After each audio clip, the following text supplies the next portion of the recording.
నేను తప్పికొలుతున్నాను ఈ వాక్యం ప్రార్థన చేస్తున్నాం.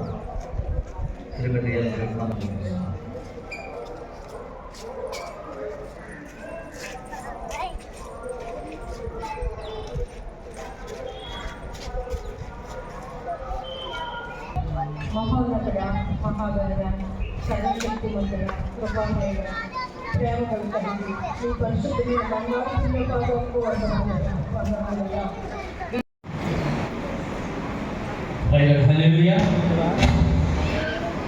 ప్రభు యేసు నామానికి స్తుతి. రిలాక్స్ అయ్యారు కదా ఇప్పుడే. దాహం వేస్తే అంటే మంచినీళ్ళు తాగాలనుకుంటే బయట వాటర్ తీసుకెళ్తా మీరు తాగండి. నీలయ్య ప్రీతి గారు మంచిగా శ్రీమతి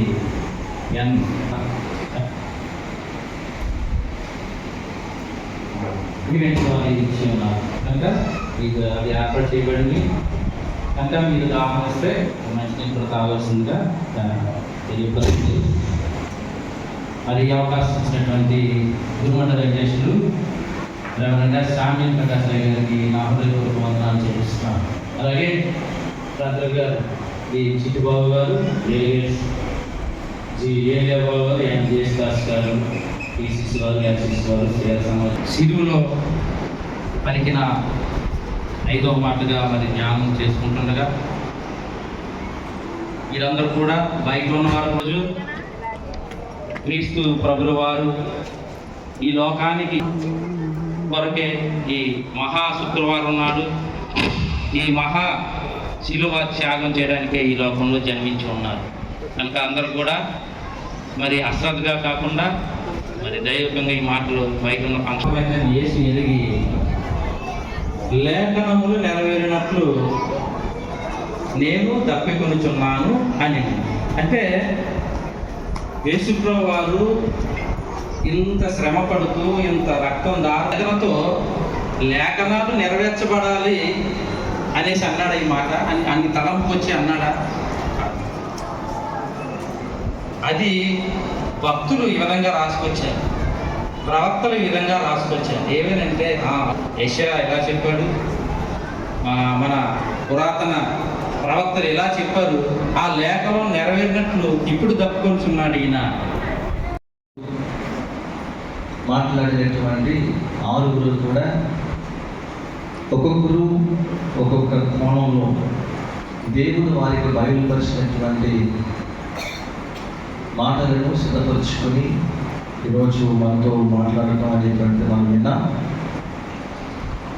విన్న మాటలు అందరి హృదయాల్లో అవి ఫలించును కాక. ఇక చివరిగా యేసుక్రీస్తు ప్రభుల వారు పలికినటువంటి 7వ మాటను ధ్యానించడానికి ముందు ఒక చిన్న పల్లవి వార్తను పల్లవించాను. ఇంకా పాడాలని పెట్టి 2 చరణాలు పలిస్తాను.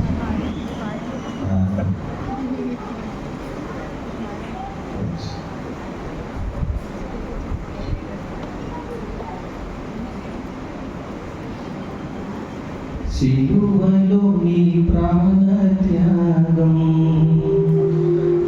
తొలగించెను నా పాపదోషం. సిలువలో నీ ప్రాణత్యాగం తొలగించెను నా పాపదోషం. కలువరిలో నీ రక్తదానం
ఆ మాట మర్చిపోవడం వల్ల ఆయన మార్గాన్ని తప్పి తిరిగిపోతూ ఉంటే ఆయన త్యాగానికి మనం ఎవరు కూడా అసలు ఒక్కించైన ఒక్క నిమిషమైనా తన ప్రాణ త్యాగానికి మనం విలువ ఇవ్వడం లేదేమో. ఇలాంటి జీవితం జీవిస్తున్నటువంటి మనల్ని ప్రేమించి మరలా దేవుడే తన ప్రియ కుమారుని ఈ లోకానికి పంపించటం అంత మాత్రమే కాదు, ప్రతి మానవుడు కూడా మనందరం ఆయన రూపంలోనే ఉన్నాం అనేటువంటి సంగతిని మర్చిపోతున్నాం. ఒకటి, ఆయన్ని ప్రేమిస్తున్నాడు మనల్ని, అది మర్చిపోతున్నాం. రెండు, మనందరం కూడా ఆయన స్వరూపంలోనే మనం చేయబడడం అనేటువంటి సత్యాన్ని మర్చిపోతున్నాం. మనం చేసి మనలో ఉంది కూడా ఆయన ఉసురు అంటాం. ఉసురు అనేటువంటి ప్రభావం, ఊపిరి. ఉసురు అనేటువంటిది ఏదో తిట్టులేదు. అచ్చ తెలుగులో ఉసురు అంటే దేవుని యొక్క ఊపిరి. ఉసురు పోసుకుంటావా నువ్వు అంటారు కదా చాలామంది. అంటే ఏ ఉసురు పోసుకున్నావో అర్థం, దాని అర్థం అంటే ఏ ఆత్మను నువ్వు కలిగి ఉన్నావు, ఏ ఊపిరిని నువ్వు కలిగి ఉన్నావు అనే సత్యాన్ని మర్చిపోతున్నాడు మానవుడు. కనుక ఈరోజు మర్చిపోయి తన దేహాన్ని పాడు చేసుకుంటున్నటువంటి నేపథ్యంలో మన దేహాన్ని ఆయన మన దేహంలో ఈ లోకానికి వచ్చి మాపిగా బ్రతుకుతున్నటువంటి మన అందరి కోసం శిలువ మ్రానుపై గాయాలు చేయబడ్డాడు. సో దీని యొక్క మీనింగ్ అది. ఇంత మీనింగ్ ఎలా ఎందుకు చెప్తానంటే ఇది దగ్గర రాసిపోతుంది కాబట్టి చెప్పగలుగుతున్నాను. నా ఉద్దేశం ఏంటంటే లోకం దేవుడు మనల్ని ప్రేమిస్తున్నాడని మర్చిపోయాం, అలాగే దేవుడు మనల్ని తన పోలికలో చేస్తున్నాడు అనే విషయాన్ని మర్చిపోయాం. దేవుడు మనల్ని ప్రేమించి తన విలువైన ప్రాణం రక్తాన్ని దారపోసాడని మర్చిపోతున్నాం. మరలా మానవ దేహం దాల్చి మన కోసం ఆయన నలుగు కొట్టబడ్డాడని మర్చిపోతున్నాం. ఈరోజు మర్చిపోకుండా మన కోసం ఇంత త్యాగం చేసిన యేసుక్రీస్తు ప్రభుల వారి యొక్క జీవితం మనం గమనించినప్పుడు, ఆలోచించుకున్నప్పుడు, ఇందాక నేను స్టార్టింగ్లో కొన్ని విషయాలు మీకు జ్ఞాపకం చేశాను. ఆయన ఎంత సమర్పణ జీవితం కలిగి జీవించాడు అనేటువంటి విషయాన్ని నేను మొదట్లోనే జ్ఞాపకం చేశాను. చాలామంది రాలేదు ఆ టైంలో, మళ్ళీ నేను ఆ ప్రసంగం చేయను. కానీ దేవుడు మనందరినీ కూడా రక్షించడం కోసం అంత త్యాగం చేయడానికి ఆయన ఎంతగా సమర్పించుకున్నాడంటే 53వ అధ్యాయం యెషయా గ్రంథంలో మనం చదువుకున్నాం. దౌర్జన్యం చేయబడ్డాడు. ఆయన ఏం చేయబడ్డాడు? దౌర్జన్యం ఉండాడు, బాధలు ఉండాడు. అయినా నోరు మాత్రం తెరవలేదు. బొచ్చు కత్తిరించు అని ఎదుట గొర్రె మౌనంగా ఉండినట్లుగా తన నోరు తెరవకుండా త్యాగపూరితమైనటువంటి తన విలువైన ప్రాణాన్ని అర్పించడం మనం ఇంతవరకు కూడా చూసి ఉన్నాం. అయితే ప్రియ దేవుని సంగమా, యేసుక్రీస్తు ప్రభుల వారు పలికినటువంటి 7 మాటల యొక్క వివరణ ఇంతవరకు కూడా మనం చూసాం. 6 మాటల యొక్క వివరణ 6 మనకు తెలియజేయడం జరిగింది. తండ్రి, వీరు ఏమి చేయించున్నారో వీరు ఎరుగరు కనుక వీరిని క్షమించుము అని దేవుడు మన కోసం ఆయన ప్రార్థన చేస్తున్నారు. ఎంత విచిత్రం కదా, ఎంత విచిత్రం కదా.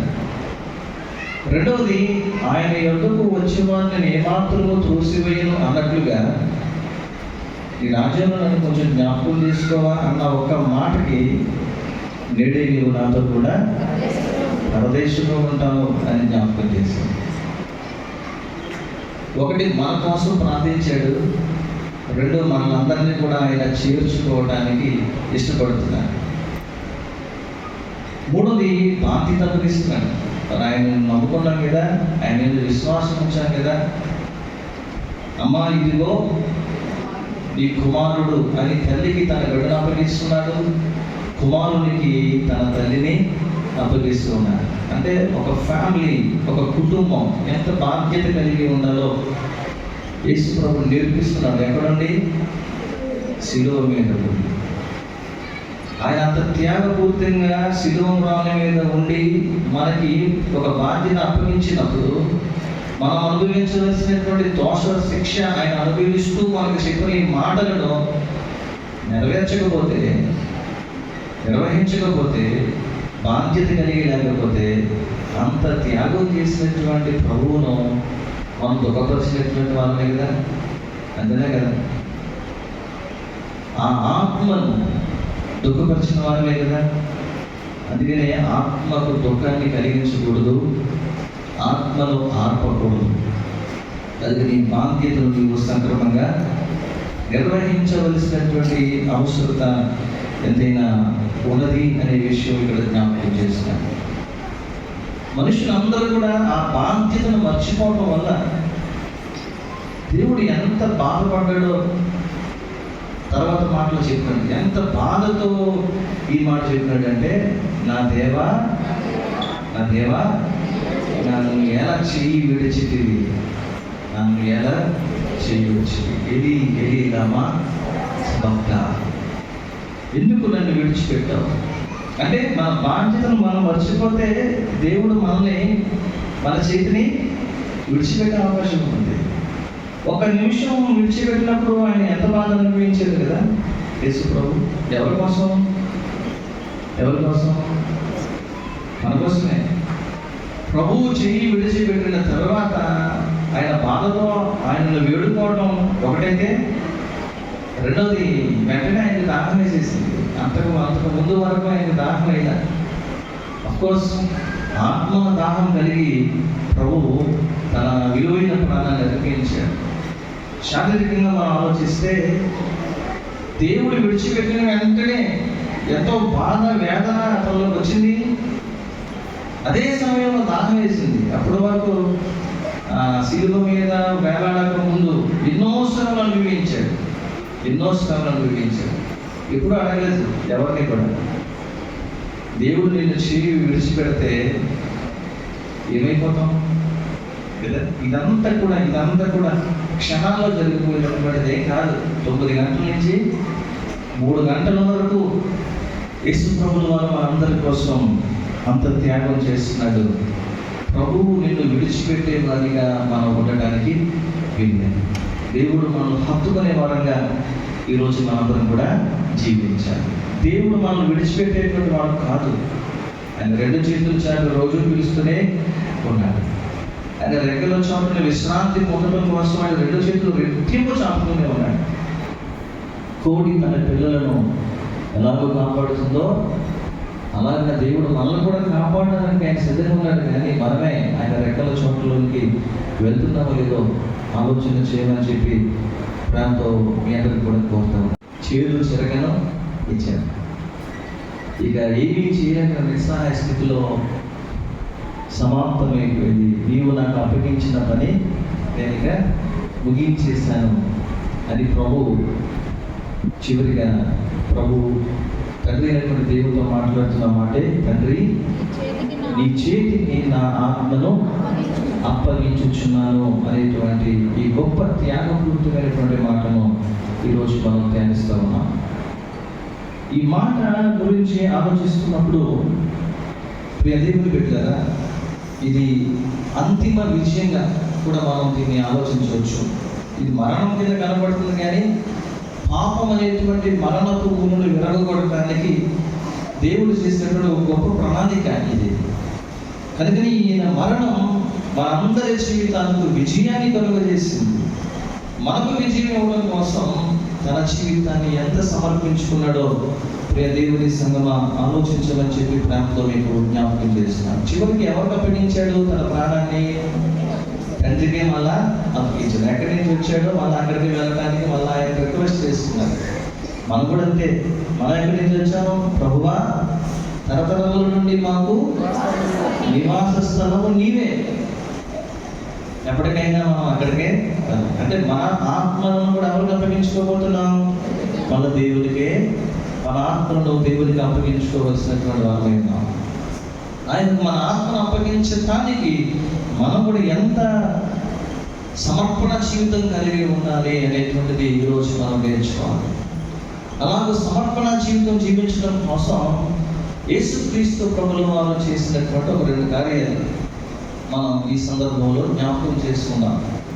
మొదటిగా యేసుక్రీస్తు ప్రభుల వారు ఈ లోకంలో ఉన్నంతకాలం కూడా తండ్రిపై అచంచలమైనటువంటి విశ్వాసం కలిగి ఉన్నాడు. అంతేనా? ఎలాంటి విశ్వాసం అది? అన్వేవరింగ్ అంటే ఇంగ్లీష్లో ఏంటంటే అన్వేవరింగ్, అచంచలమైన, చంచలమైనది కాదు, అచంచలమైనది. అంటే ఇక్కడ ఒక మనసు అక్కడ ఒక మనసు ఉండదు కాదు, లేకపోతే ఇక్కడ ఒక క్షేమం అక్కడ ఒక క్షేమం ఉండటం అంతకన్నా కాదు. ఎందుకంటే ఈ రోజున లోకం దేవుని ప్రేమను మర్చిపోయింది. ఈ రోజున దేవుని లోకం మనం ఆయన పూర్వీకులో ఉన్నామన్న సంగతిని మర్చిపోయి ఇక్కడ ఒక అడుగు బయటగా అడుగు విలువెచ్చని జీవితాన్ని జీవిస్తున్నటువంటి వాళ్ళు చాలా మందిని చూస్తూ ఉన్నాం. కానీ ప్రభు అలా జీవించలేదు.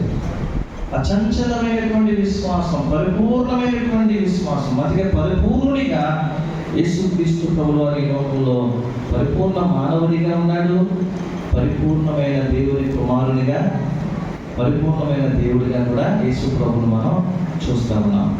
కనుక అచంచలమైనటువంటి విశ్వాసం ఉంది కనుకనే యేసుక్రీస్తు ప్రభుల వారు చివరి పడుతున్నటువంటి మాట, తండ్రి నీ చేతికి నా ఆత్మను అప్పగించుచున్నాను అనేటువంటి మాటను మనం చూస్తున్నాం.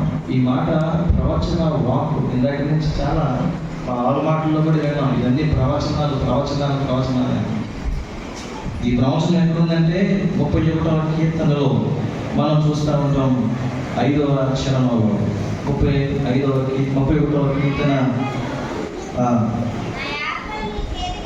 నా ఆత్మను నీ చేతికి అప్పగించుచున్నాను, నా ఆత్మను నీ చేతికి అప్పగించుచున్నాను. యెహోవా సత్యదేవా నన్ను విమోచించువాడవు నీవే. చాలు. ఇది దావీదు భక్తులు చెప్తున్నాడు. ఈరోజు దీన్ని మనకు అన్వయించుకోవాలి. యేసు ప్రభుల వారు 2026 సంవత్సరాల క్రితం తన ఆత్మను దేవునికి అప్పగించేశారు. ఈరోజు మనం మన ఆత్మను దేవునికి అప్పగించే ముందు మనం విమోచింపబడాలి. అంతే కదా? ఇక్కడ దావీదు భక్తుడు ఏమన్నాడు 2వ లైన్లో, యెహోవా సత్యదేవా నన్ను విమోచించువాడు నీవే. మనలను విమోచించువాడు ఆయనే. 130 కీర్తనలు అందుకని అన్నాడు, ఆయన దగ్గర విమోచన దొరుకుతుంది. ఆయన దగ్గర ఏం దొరుకుతుందట? విమోచన దొరుకుతుంది. మనల్ని విమోచించువాడు ఆయన. విమోచించుట కొరకే తగిన సమయాన ఆయన ఈ లోకానికి రావడం జరిగింది. తగిన సమయాన కాలము పరిపూర్ణమైనప్పుడు మనుష్య కుమారుడు ఈ లోకానికి పంపబడి తన విలువైన ప్రాణాన్ని మనందరి కోసం అర్పణగా అర్పించి సమాప్తం చేసి తన ఆత్మను తండ్రి చేతికి అప్పగించడం అనేటువంటి దానిని మనం చూస్తాం. దాని యొక్క వివరణి, దాని యొక్క ఏమండి ఈ ప్రవచనం యొక్క నెరవేర్పుకే ఈరోజు మనం చదువుకున్నటువంటి లూకాసు సువార్త, ఏమండి మనం చదువుకున్నటువంటి లేఖన భాగం యొక్క 23:46లో ఉన్నటువంటి భాగం నెరవేర్పుగా దీన్ని మనం చూస్తూ ఉన్నాం. ఉదాహరణకి ఒక చిన్న బిడ్డ చీకటి గదిలో ఉన్నాడు. చిన్నపిల్లలు చీకటి గదిలోకి వెళ్తే చాలా భయపడతారు కదా. కరెంట్ సడన్గా ఆగిపోయినప్పుడు, గదంతా చీకటి అయిపోయినప్పుడు చాలా భయం వేస్తుంది. కానీ తన తండ్రి తన పిల్లవాడి చేతిని ముట్టుకోగానే ఆ పిల్లవాడి యొక్క ఫీలింగ్ ఎలా ఉంటుంది చెప్పండి అమ్మా. అమ్మాయి మా నాన్న వచ్చేసే నా దగ్గరికి ఇప్పుడు యేసు ప్రభుల వారు కూడా తన ఆత్మను అవలంబన తీసుకున్నాడు అమ్మా, తండ్రి చేతికి అప్పగిస్తా ఉన్నాడు. అంటే యేసు ప్రభు మరణించడం అంటే దేవుడి ఆలోచన తెచ్చినప్పుడు మరణం అనేటువంటి చీకటిలో ఉన్నప్పుడు, అంటే మరణపు అంచులలో ఉండి మాట్లాడుతున్న ఈ మాట, మరణం అనేటువంటిది ఒక చీకటి అయితే ఎప్పుడైతే తన ఆత్మను దేవునికి అప్పగించుకున్నాడో వెంటనే దేవుడికి శక్తి వచ్చింది. అందుకే 3వ దినాన్ని ఏం చేయబడ్డాడు? ఆయన తిరిగి లేపబడ్డాడు. పునరుత్థానుడే తిరిగి లేపబడ్డాడు. సో ఈరోజు మొట్టమొదటిగా మనం కూడా నేర్చుకోవాల్సిన విషయం ఏంటంటే అచంచలమైన విశ్వాసం దేవుని యందు ఉంచి మరణములోనికి నడిపించే చీకటి పనులన్నింటినీ విడిచిపెట్టి వెలుగులోనికి నడిపించే యేసయ్య చెయ్యి పట్టుకోవాలి. మన చేతిని ఎవరైనా చాలా మన కోసం తన విలువైన ప్రాణం అర్పించిన ప్రభు యొక్క చేతికి మన జీవితాలను అప్పగించుకోగలిగితే ఆ రెండు స్థలంలో మనం కూడా ఉండగలుగుతాం అనేటువంటి విషయాన్ని ఇక్కడ మనం జ్ఞాపకం చేస్తాం. చంచలమైన విశ్వాసం కలిగి మనము ఉండాలి. రెండోది, యేసుక్రీస్తు ప్రభువు వారు ఈ లోకంలో బ్రతికినంత కాలం కూడా తనకు తానుగానే తన జీవితాన్ని దేవునికి సమర్పించుకున్నాడు. బలవంతంగా ఏమీ కాదు, ఎవరో ఫోర్స్ చేస్తే తన చేతిని దేవునికి అప్పగించేది కాదు, తనకు తానుగానే అప్పగించుకున్నాడు. ఈరోజు మనం ఎన్నో వాక్యాలు వింటున్నాం, ఎన్నో గొప్ప గొప్ప ప్రసంగాలు వింటున్నాం, కానీ మనం ఏం మర్చిపోతున్నాం? దేవుని ప్రేమను మర్చిపోతున్నాం, ఆయన త్యాగాన్ని మర్చిపోతున్నాం. ఈరోజు మనం మర్చిపోకుండా చేయవలసినటువంటి పని ఏంటంటే నీకు నువ్వుగానే దేవుని దగ్గరికి రావడం నేర్చుకోవాలి. నీకు నువ్వుగానే దేవునికి నీ జీవితాన్ని అప్పగించడం నేర్చుకోవాలి. యేసు ప్రభు అంటున్నాడు, తండ్రి నీ చేతికి నా ఆత్మను నేనే అప్పగిస్తున్నాను అనేటువంటి మాట చూస్తా ఉన్నాను. స్వయంగా తన ప్రాణాన్ని దేవునికి అప్పగిస్తా ఉన్నాడు. అంటే ఈ పదం గురించి మనం ఆలోచన చేసినప్పుడు యేసు ప్రభు తను జీవిస్తున్నటువంటి కాలంలో ఒక మాట అంటాడు. చూడండి ఒకసారి యోహాను సువార్త 10వ అధ్యాయం, యోహాను సువార్త 10వ అధ్యాయం చూడండి, 18వ వచనంలో ఒక చక్కని మాట మాట్లాడతాడు. యోహాను చూడండి, ఎవడును నా ప్రాణాన్ని తీసుకొనడు, నా అంతటా నేనే దానిని విడిచున్నాను. నా అంతటా నేనే దానిని విడిచున్నాను. అంటే తనంతటా తానే ఈ లోకానికి వచ్చి తనతో తానే ఈ లోకంలో రావడం అంటే తండ్రి ఆయనే, కుమారుడు ఆయనే. దాని గురించి ఎవరు చెప్తారు? తత్వం గురించి ఆలోచించడం అనేటువంటిది మనకి చాలా కొన్ని మిస్టరీస్ అందులో విమర్శపడి ఉన్నాయి. దేవుని చిత్రం అయితే దాని గురించి కూడా ఆలోచిద్దాం. నేను చాలా విషయాలు మీకు చెప్పాలని నేను మీకు ఇక్కడ నుండి చెప్తున్నాను. మ్యాక్సిమం వృద్ధి చేసిన తర్వాత యాకోబుకి వెళ్దాం. యాకోబుకి అప్పుడు వెళ్ళొచ్చు. ఇది 4వది అయిపోయింది. మొదట ఏం చెప్పుకున్నాం? అందరూ ఉంటే వెచ్చగానే ఉండు. అసలు వెచ్చగానే అంటే ఏంటి, చల్లగా అంటే ఏంటి, నులివెచ్చని జీవితం అంటే ఏంటో ఒక వారం తెలుసుకుంటాం. రెండవ వారం ఏం తెలుసుకుంటామని చెప్పాము? గుర్తుందా మీకు? ఆత్మతో సత్యముతో ఆరాధించడం అంటే ఏంటి, ఇది కూడా నేర్చుకోవాలి మనం. ఆత్మతో ఆరాధించడం అంటే ఏంటి, సత్యముతో ఆరాధించడం అంటే ఏంటి నేర్చుకున్నాం అనేటువంటి విషయాన్ని నేను జ్ఞాపకం చేశాను. మూడోది చెప్పుకున్నాం, నేను మర్చిపోయాను చెప్పాలి. ఇవి మర్చిపోయారా? గుర్తొచ్చిన చూద్దామా? రైట్. ఇప్పుడు దీన్ని చూద్దాం. ఇప్పుడు దేని చూద్దామని చెప్పాను? తనంతటి తానే కానీ తన ప్రాణాన్ని అర్పిస్తా ఉన్నాడు.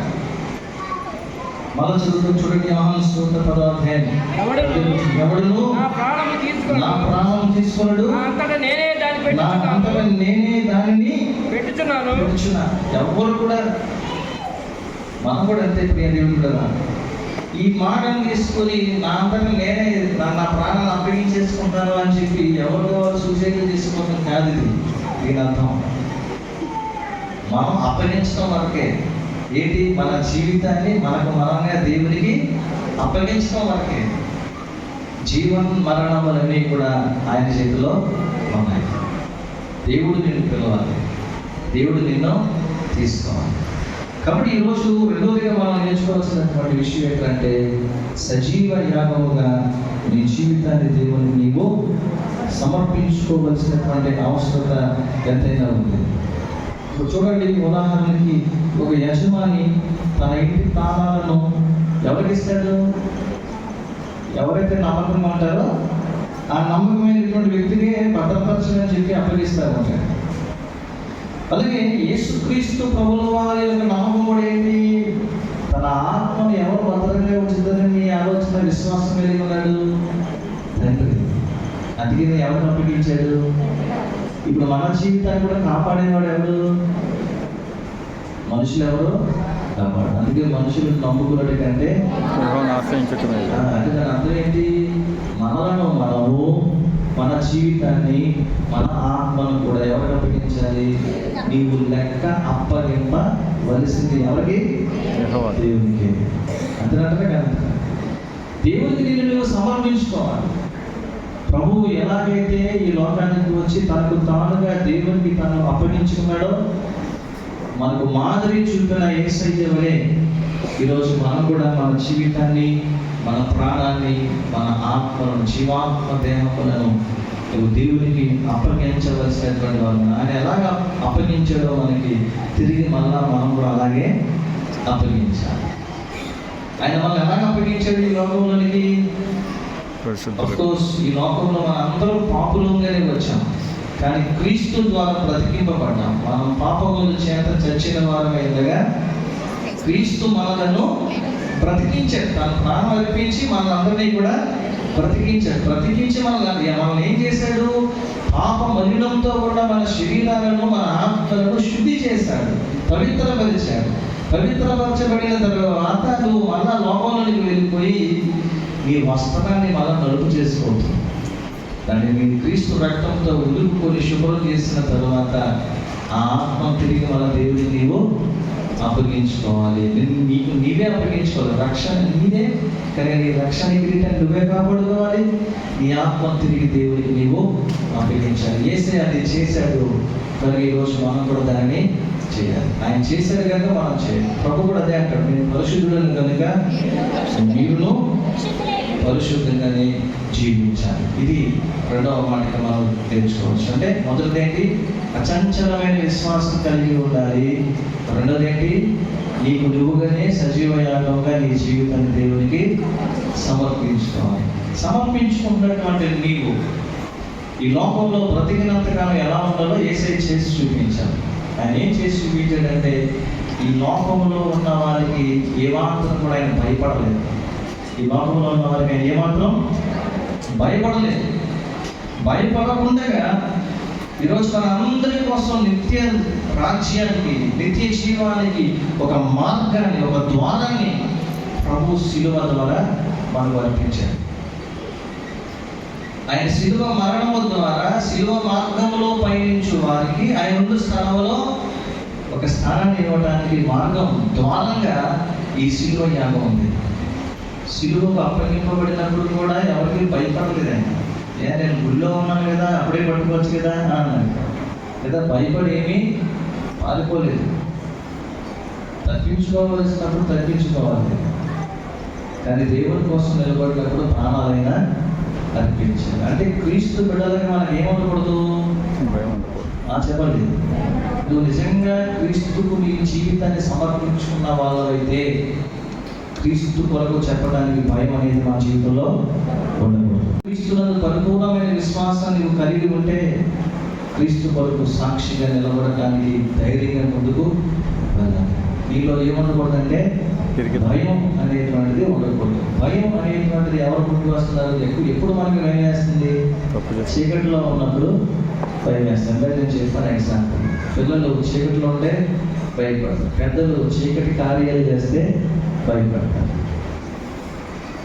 పెద్దలు కూడా అంతే అనుకోండి, పిల్లలు కూడా అంతే అనుకోండి. చీకటి కార్యాలు అంటే ఏంటి? ఇది నేను దాని గురించి చెప్పని అవసరం లేదు. అంటే ఎప్పుడైతే నువ్వు చీకటిని అనుసరిస్తావో నీలో భయం వస్తుంది. చీకటిని క్రీస్తు వెలుగు ద్వారా పాల్గొన్నప్పుడు దేవుని ఆత్మ నీ మీదకు వచ్చి ఆ ఆత్మ నీకు శక్తిని కలుగు చేస్తుంది. యేసుక్రీస్తు ప్రభుల వారు కూడా తన జీవితం భయం లేని ముగింపునిచ్చాడు.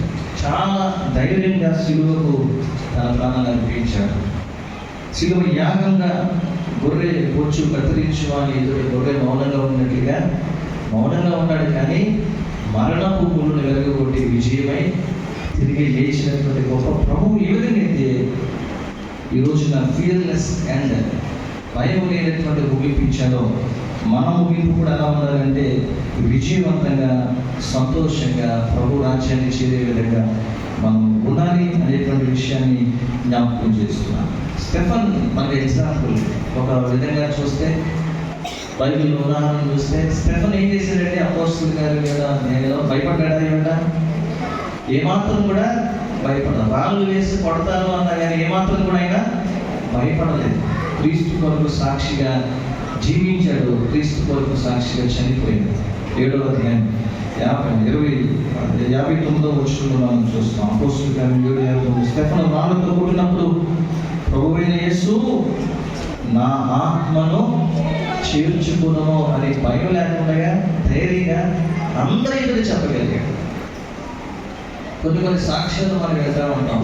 ఎవరైనా చనిపోయే ముందు వాళ్ళు డేట్ చెప్పేస్తారు, నేను రానున్న రోజు చనిపోతాను అని చెప్పి. ఏదో మాకు ఒకే చెప్పుకోవడం జరిగేది. మా నాన్నగారు వెళ్ళారు, ఏప్రిల్ 1 నుంచి నేను ట్యాబ్లెట్లు వేసుకున్నాను. ఇప్పుడు ఏమన్నప్పుడు ఏప్రిల్ 1 నుంచి నేను ట్యాబ్లెట్లే వేసుకున్నాను. మార్చి 31 చనిపోయాను. ఇది వేసుకోవడం ఏంటి అంటే మేము ఎడ్వర్డ్ విలియమ్స్ గారు చెప్తా ఉంటారు, మరి నేను ఇంక వెళ్ళిపోతున్నాను అన్నాను. అమ్మ ఇది అలా అన్నది అలా ప్రాణం గడిచింది. యేసు ప్రభు వారు ధైర్యంగా తన ఆత్మను దేవుడిని అప్పగించేసుకున్నారు. ఆ సాక్ష్యం మనం కూడా సంపాదించుకోవాలండి. ఆ సాక్ష్యం అంటే మన జీవితం పూర్తయిపోయింది అని మనకు తెలుసుకోవాలి, అర్థమైపోవాలి.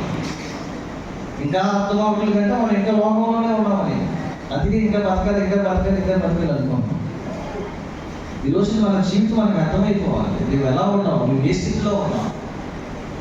కానీ ఈరోజు దేవుడి బిడ్డ సమయం అవుతుంది. నేను చేతులు జోడించి చెప్తున్నాను, దేవుడు మన కోసం అంత త్యాగం చేసినప్పుడు దేవుని కొరకు మనం అంతే త్యాగం చేయవలసిన వారమై ఉన్నాం. స్టెఫెన్ చెప్తున్నాడు, రాళ్ళతో కొడుతూ ఉంటే యేసు నా ఆత్మను చేర్చుకొను అని ప్రార్థన చేస్తున్నాను. నా ఆత్మను చేర్చుకొను అని చెప్పి ప్రార్థన చేస్తున్నాను. ఎంతమంది ఈ ప్రార్థన జీవితం కలిగి ఉన్నాం? యేసయ్య ఏ విధంగా అయితే సిలువలో మన కోసం ప్రార్థించాడు, అలాగే తన కోసం కూడా ప్రార్థన చేస్తున్నాడు. ఈరోజు మనం మన కోసం ప్రార్థించాలి, ప్రభు పరిచర్య కోసం కూడా మనం ప్రార్థించాలి. యేసుక్రీస్తు ప్రభువు ఏ విధంగా అయితే అచంచలమైన విశ్వాసం కలిగి ఉన్నాడో, తనకు తానుగానే తన జీవితాన్ని సమర్పించుకున్నాడో, ఈ రోజున మనం కూడా దేవుడు భయం లేకుండా ఏ విధంగా అయితే దేవుడు తన విలువైన ప్రాణాన్ని దేవుడిని అప్పగించుకున్నాడు, అట్టి స్థితిని మనం కలిగి ఉంటే తప్పకుండా ఎన్నో గొప్ప కార్యాలు దేవుడు మన ఎడల జరిగించినటువంటి దేవుడు రేపొద్దున మన ద్వారా కూడా ఎన్నో శక్తివంతమైనటువంటి గొప్ప కార్యాలు దేవుడు జరిగిస్తాడు అనేటువంటి విషయంలో ఏ సందేహం లేదు. పేతురు భక్తుడు అంటాడు, పేతురు రాసిన మొదటి పత్రిక 1వ అధ్యాయంలో ప్రభువు గురించి జ్ఞాపకం చేస్తారు. చూడండి, 1వ అధ్యాయం 18, 19 వచనాలు మనం చూసినప్పుడు, పేతురు రాసిన మొదటి పత్రిక 1వ అధ్యాయం 18, 19 వచనాలు మనం చూస్తాడు కదా. ఈరోజు మనం నేర్చుకోవాల్సిన విషయం, పితృ పారంపర్యమైన మీ ఎంత ప్రవర్తనను విడిచిపెట్టినట్టుగా వెండి బంగారముల వంటి క్షయ వస్తువుల చేత మీరు విమోచించబడలేదు, కానీ ఈరోజు అమూల్యమైన రక్తము చేతనగా నిర్దోషములు నిష్కలంకములకు గొర్రెపిల్ల వంటి క్రీస్తు రక్తము చేత విమోచింపబడుతుందని. అలాగే ఈ రోజు అందరూ కూడా 24 వచనంలో అన్నాడు, సర్వ శరీరులు గట్టిని కోరిన వారు వారి అందమంతయు ప్రభు వాక్యం ఎల్లప్పుడు సరిగా ప్రకటింపబడిన ఈ సత్య సువార్తను గట్టిగా పట్టుకొని భయం లేకుండా ధైర్యముతో క్రీస్తు కొరకు సాక్షులముగా ఈ లోకంలో మనం జీవించగలిగితే దేవుడు తప్పకుండా మన ఆత్మలను కూడా ఏం చేసుకుంటాడో ఆయన రాజ్యంలోనికి చేర్చుకుంటాడు.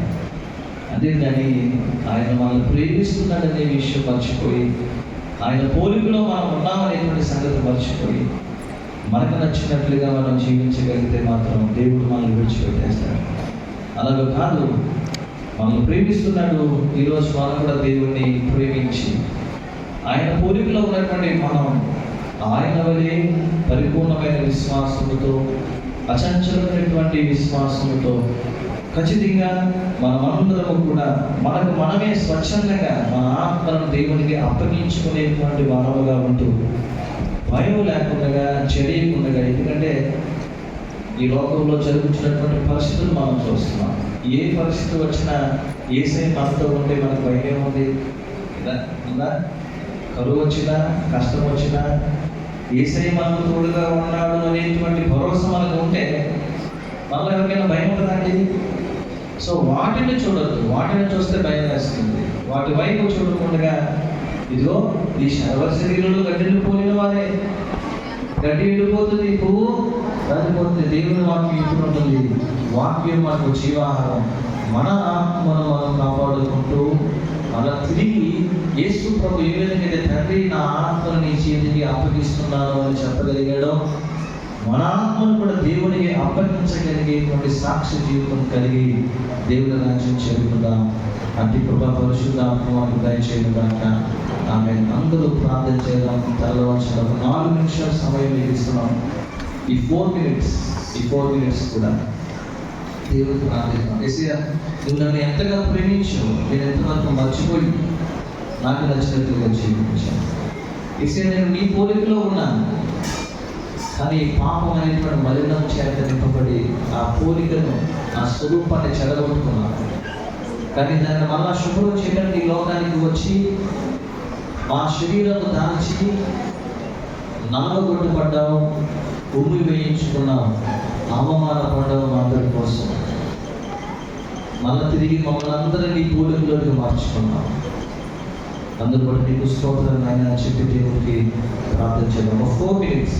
ఈ 4 మినిట్స్ ఖచ్చితంగా అందరూ ప్రార్థించాలి. ఎవరు మౌనం ఉండదు. నా పాపం కోసం మరణించిన దేవ, నన్ను క్షమించండి, నన్ను విమోచించండి, నన్ను కూడా నీ రాజ్య వారసుడిగా చేసుకోమని చెప్పి దేవుడి సహాయాన్ని కోరుతాం. శిలువలో మాట్లాడినటువంటి ఆ 2వ దొంగ ఏ విధంగా నన్ను చేర్చుకోవాలి దేవుని అడిగడం, ఈరోజు ప్రభువు మనమందరూ కూడా అడుగుతాం. ఆయన ఎందుకు వచ్చేవాడిని ఏమాత్రం కూడా ఆయన త్రోసివేసేటువంటి వాడు కాదు. 3 నిమిషాల సమయం ఉంది. ఈ 3 నిమిషాలు కూడా నువ్వు దేవుని సహాయాన్ని కోరాలి. ఎవరు మౌనం ఉండదు. ఈ 3 నిమిషాలు ఉదయంతో